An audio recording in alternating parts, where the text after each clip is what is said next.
Good evening, folks. Welcome back to Celtic Fans TV. It is the preview for tomorrow's trip to Kilmarnock in the Viaplay Cup. We're here to look at the starting 11 prediction. We'll talk about some of the injuries that Celtic have going into the game, and we'll look at Kilmarnock's form as well, because they've had a decent start to the season. First off, I just want to touch on last week. I didn't get a chance to talk about it in the video I made the other night. I think people were a bit harsh last week. I know it wasn't our best performance.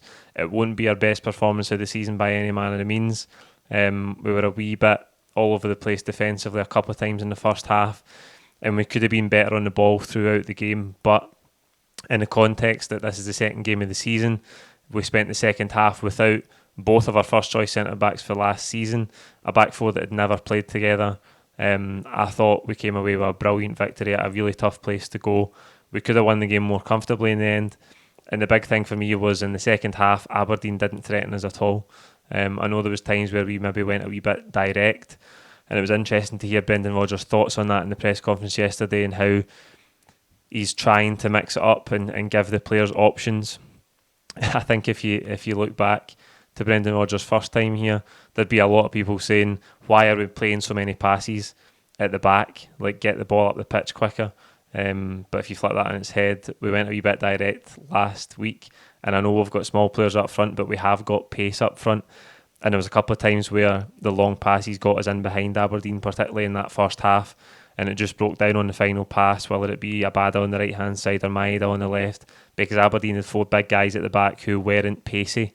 So I think that's where mixing it up and going direct can play into our hands at times, but I accept there was times in the second half where we really struggled to keep possession, and we were slacking our passing. But I think overall it was a good enough performance, and we came away with a brilliant victory. And this early in the season, when we're not in top gear, we're not up to speed, we've just brought a new manager in and he's trying to tweak things while keeping the principles the same from the last manager, who had a very clear, structured way of playing. I think it's a work in progress, and the main thing is that we're getting points on the board, because that's important early in the season. You don't want to be dropped many points, and going to a place like Aberdeen is tough, and I thought we came through it well. I just think people's criticisms after the game and the comments on the video, going back up people I spoke to as well, I thought people were just a wee bit harsh. I don't know if the game looked worse on TV, but I thought we handled it well. And as I say, particularly in that second half, losing the defensive players and restricting Aberdeen to next to nothing in terms of their attacking play. So Kilmarnock come into this game unbeaten so far this season. They played 4 games in the Viaplay Cup group stages. I think they had 3 wins and a draw, and obviously they've opened up the league campaign with a victory over Rangers at Rugby Park and then a 0-0 draw at Tynecastle last week. Looking at Kilmarnock's squad, I think they've made good signings. Good signings for where they're at for this league. Like Kyle McGuinness, I think Matty Kennedy will help them as well. I think they've signed some good players, and I expect them to have a better season than they did last season. They've obviously made it very difficult for Rangers and managed to beat them on the opening day. The difficulties with the pitch are always there when you go to Rugby Park as well. So I have no doubt this will be a tough game for us, but we're in good form, and last season when we went there, we had very, very comfortable victories and arguably played some of our best football of the season at Rugby Park. The 5-0 win, second game of the season, and then I think we were 4-0 up after half an hour when we went there late on in the campaign as well. So the players should have positive associations with Rugby Park. There's just a few question marks over the team selection. Speaking of the team selection, let's get into it. We'll start in goals, as we always do, with Joe Hart. I thought there's a couple of times in the first half last week where he looked a wee bit unsure. Aberdeen were obviously trying to get the corners and the set pieces right on top of him. He had to punch a few. Maybe a couple that he could. I think the goal obviously is the glaring one that a couple of people thought he could have came out for. It was really difficult to judge it there at the time, because we were up the other end in the stadium. But I think in the second half, his judgment about coming for the ball to meet it was much, much better. I know he has that one where he wipes Miovski out, or I think it's Miovski late in the second half, but he was clearly a yard or two offside and nothing came of it. But I thought there was a couple of times where he had to go to Miovski's feet and come off his line and collect the ball when Aberdeen were going direct, and I think he did that much better in the second half. He'll start tomorrow, I think. As the Viaplay Cup, we might see Scott Bain or Ben Siegrist come in. Who knows how Brendan Rodgers will manage that going forward this season. The Viaplay Cup tends to be the competition that the second or third choice goalkeeper would get a run in. So we'll see what he does. He might put Scott Bain in. You never know. But I'm just going to go with Joe Hart because I think it's a toss of a coin in the goalkeeping position tomorrow. Right back, Alistair Johnston is back in training, which is a huge boost for us. It's obviously far too early this game for him. You've got to earmark that derby at Ibrox for his return, but it's really promising to see him back in the grass, back training with the first team and proper training. We've really missed him. He'll be a big boost to get back, but Ralston will start at right back tomorrow. We've got problems at centre half because Carter Vickers went off with that hamstring injury at half time last week. He's certainly not back for this game. And if you look at Rodgers' answer to the question about him yesterday, I think we're going to be just playing our cards close to our chest on that one. I don't think he's obviously not available tomorrow. I don't think he'll take any part next week either. He was limping as he came over to applaud the fans at full time last week. And if you've tweaked your hamstring or pulled it in any way, it's not going to be a short-term one. You've got to keep your fingers crossed that he might make it back for Ibrox, but I'm really not so sure. I think it could be bad news on that front. So I think the centre-half pairing is going to be Nawrocki and a debut for Gustav Lagerbielke. Listen, it's a tough game to come in and make your debut on a plastic pitch, but he has been playing in Sweden with Elfsborg. He's up to speed. I don't think it's one of these signings where he's not much of a pre-season and he's going to take weeks to get up to speed. He's going to have to go right in because Stephen Welsh, after signing a 4-year contract, seems to have damaged his ankle in some way. Yesterday, I seen the picture of him in the hospital with a protective boot on. It looks like he's going to be out for maybe 6 to 8 weeks. So all of a sudden, we're light on numbers, particularly in that centre-back area. Our 4 centre-halves going forward are clearly going to be Carter Vickers, Nawrocki, Lagerbielke and Stephen Welsh. Good for Stephen Welsh to sign a new contract. I think it makes sense for us. I think he's a strong squad player.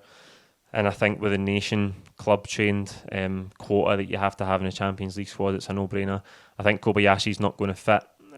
Scales looks like he's going to move on as well, as I said during the week. So I think tomorrow's a debut for Lagerbielke and a start for Mike Nawrocki, again, who was good, really good at Pittodrie last time out. Greg Taylor at left-back didn't have a great outing against Aberdeen. He'll hope for better tomorrow against his former club. In midfield, Callum McGregor, I still expect, will play. And in front of him, it will be Matt O'Reilly. I think it's got to be a debut, or a first start, sorry, not a debut. I think it's got to be a first competitive start for Odin Thiago Holm. He's really impressed me off the bench. I think you can tell a player when you see one, the way he glides with the ball, he almost weaves by players. He receives it really well. He's really calm on the ball as well, which I think is really important for a young player coming in to play for Celtic. You see he comes off the bench last week at Pittodrie, and as I say, it's a tough place to go. They've got big physical players in there.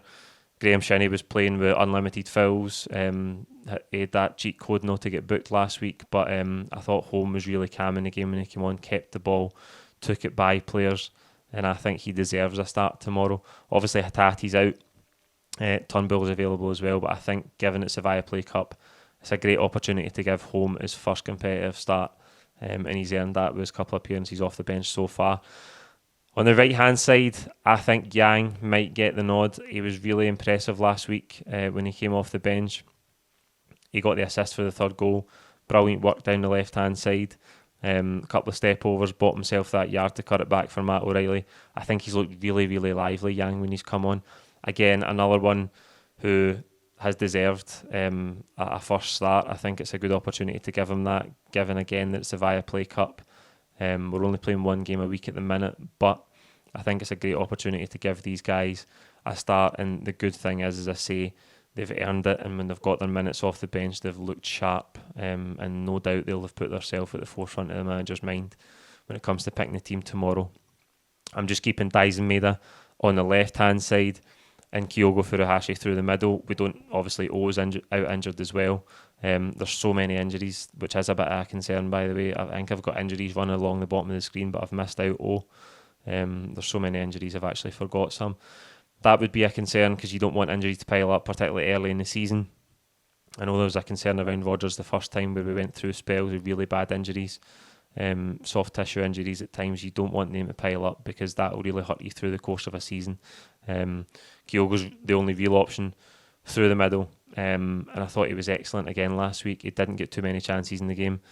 that goal that he scored was brilliant. I know it's a bad header back for Nicky Devlin, but he's so calm and he's just in his own zone to take it down. It's a really, really slight touch with his right foot to just calm the ball down off the bounce, and then he smashes it past Roos in the Aberdeen goal. He should have scored in the second half with that one that came back in the rebound as he's fallen back in his left foot. But a couple of good bits of link up as well. What a player he is. He'll lead the line tomorrow. That's the team I think Brendan Rodgers will go with. I got 11 from 11 last week. Will I get 11 out of 11 tomorrow? It's a tall order, given it's the League Cup. I expect there to be a few changes. You can let me know where you think the changes will be in tomorrow's lineup in the comments section below. Like the video, subscribe if you haven't already, and we'll see you outside Rugby Park tomorrow. Thank you.